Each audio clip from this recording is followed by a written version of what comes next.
Unsaon man nato pag-avail ining libreng mga tambal, konsultasyon ug laboratory services sa Yakap.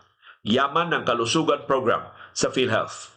Kining Yakap mo niyang updated version sa konsulta. So ang konsulta gimando sa Universal Healthcare na prevention sa grabe nga sakit. So, komprehensibo ni nga primary care, apil ang libre nga konsultasyon, libre nga laboratory tests, ug outpatient medicines. Libreng tambal, pinagi sa gamot, guaranteed and accessible medications for outpatient treatment package o gamot package sa PhilHealth. So kinsa maka-avail ini? Tanang Pilipino maka-avail sa Yakap. Kay kitang tanan membro man ta sa PhilHealth. So kitang tanan qualified sa Yakap. Hasta ato mga dependents.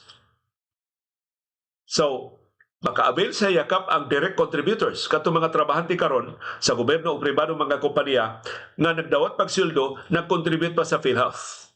Ingon man mga individuals, mga professionals o mga overseas Filipino workers nga nag-contribute sa PhilHealth.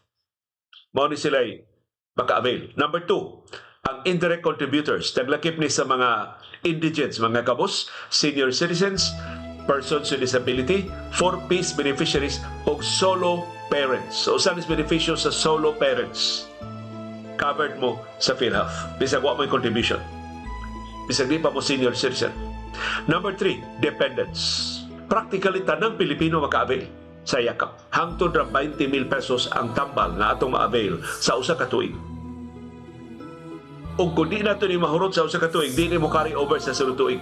20,000 ra gyud kada tuig ang atong ma-avail. Unsa man ni nato pag avail ang mga benepisyo sa Yakap? Number 1, parehistro ta. Parehistro ta sa Yakap Clinic. So pagpili lang kung sa kinadul-an nimo nga ospital or clinic nga accredited sa Yakap. Nakasuroy kog UCMed, accredited sila sa Yakap. And I'm sure, ubang mga hospitals, maka-avail ka sa Yakap. So, pag-check asa ka ospital kinadul-an nimo na accredited sa PhilHealth isip Yakap Center, Yakap Clinic. Mahimo ka makaparehistro sa mosunod nga mga paagi. Number 1, eGov PH app. Unya, PhilHealth Member Portal. So maka-login sa ka sa official website sa PhilHealth aron pagpangita sa imong provider. Or makahimo ka pag-adto sa Yakap Clinic mismo, in person. Sunod, human ka marehistro, avail ka sa konsultasyon. Kaya di mo ka kakahog tambal kung kay consultation. Kaya kailangan magkagrisita kung ka makabit sa tambal. So, adto na ka sa imong Yakap Clinic na napilian para ka magpa-check up. Ang tambal nga imong ma-avail kanturang gilista sa Yakap o ang giresita sa doktor. Di ka makabot-boto ng imong tambal. Moray libre. Kung nangita ka tambal nga wa sa listahan, bayad na ka. Ikatulo, maka-avail ka ang laboratory o screening. So kung gikinahanglan sa doktor, for example, blood sugar, cholesterol, or cancer screening, aron siya makahibaw sa iyang resita nga tambal para nimo, covered sa na sa Yakap package. Wa sad kay bayad ana. Ika-4, kung makakuha na kag resita, human ka pa konsulta sa doktor, ang imong resita, imo na karon dadon ngadto sa gamot provider. Mao ni ang pharmacy sa Yakap. Gitawag og gamot provider. Pangita diha mga butika na dunay PhilHealth gamot signage. So gamot nimo dito sa butika, ipakita nimo ang imong reseta. Ipakita nimo imong government ID. Unya, inighatag na sa tambal, pirma ka sa gamot availment slip.